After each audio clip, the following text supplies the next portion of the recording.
এক চামচেই বোঝা যায় এই পুডিংটা আলাদা। কোনো সাজানো কথা না, কোনো বাহারি নাম না, শুধু এক চামচ। এই পুডিংটা বানাতে আলাদা কোনো দিন ঠিক করতে হয় না। বৃষ্টি, রোদ, শীত কিছুই কারণ না। বাসায় দুধ থাকলেই বানানো যায়। এটা সেই ধরনের খাবার না যেটা বানাতে গিয়ে ক্যামেরা সেট করতে হয়। এটা বানাতে গেলে মনে হয় আচ্ছা একটু করে বানাই। চুলার পাশে দাঁড়িয়ে থাকতে হয়। না দাঁড়ালে দুধ উপচে পড়ে। উপচে পড়া দুধের গন্ধটা সবাই চেনে। গ্রামের উঠোনে যেমন, শহরের ফ্ল্যাটেও ঠিক তেমন। এই পুডিং বানানোর সময় কারো মুখে হাসি থাকে না, আবার বিরক্তিও থাকে না। একটা স্বাভাবিক মন নিয়ে বানানো হয়। প্রথমে দুধ বসানো হয়। পাতিলটা নতুন হলে ভালো, পুরনো হলেও সমস্যা নেই, কারণ দুধ ফুটলে সবাই একই রকম আচরণ করে। চুলার আঁচ কম বেশি করতে হয়। এই জায়গায় কেউ তাড়াহুড়ো করে না, কারণ জানে এই পুডিংয়ের স্বাদ সময়ের সাথে আসে। চিনি দেওয়া হয় মেপে না, একটু কম হলে পরে বাড়ানো যাবে, বেশি হয়ে গেলে আর কিছু করার নেই। এই চিন্তাটা মাথায় রেখে চিনি দেওয়া হয়। এলাচ গুঁড়ো কারো বাসায় থাকে, কারো বাসায় থাকে না। থাকলে দেওয়া হয়, না থাকলে বাদ।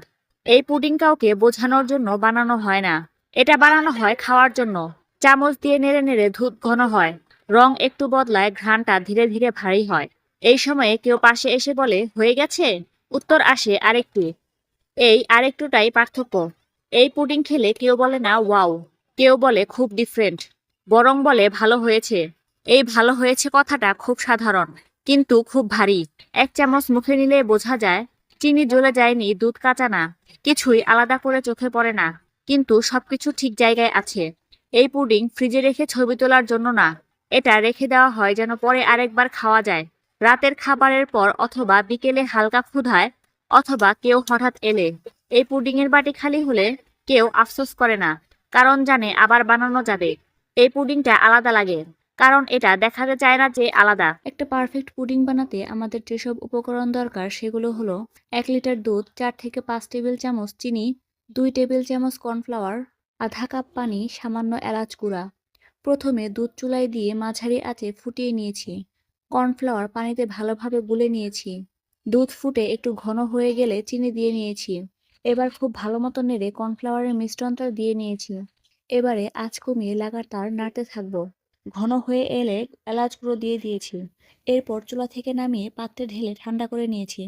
ঠান্ডা হয়ে এলে ফ্রিজে রেখে দেব সারা রাতের জন্য। তাহলে ভালো মতো জমবে। বাহিরে রাখলেও সমস্যা নেই।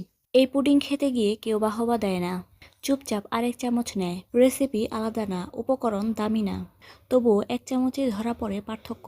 এক চামচে বোঝা যায় এই পুডিংটা আলাদা, কারণ এটা আলাদা হতে চায় না। চামচ থামিয়ে রাখা যায় না, ঠোঁটে লাগার পর বুঝে যায় জিহ্বা। কোনো অংশ বেশি ভারী না, কোনো অংশ ফাঁপা না। গলা দিয়ে নামার সময় বাধা দেয় না, মুখের ভেতর একটু সময় নেয়, তারপর মিলিয়ে যায়। খাওয়ার পরে কোনো প্রশ্ন আসে না, চোখে দেখার মুহূর্তে কোনো তাড়াহুড়ো থাকে না। স্বাদ নিজে নিজে ধীরে ধীরে খুলে, মসৃণতা মুখে ছড়িয়ে পড়ে নিঃশব্দে। কোনো ঝাঁজ নেই, কোনো ভারাক্রান্ত ভাবও নেই। শেষ হলে আর কিছু বলার দরকার পড়ে না, শান্ত একটা সন্তুষ্টি থেকে যায়।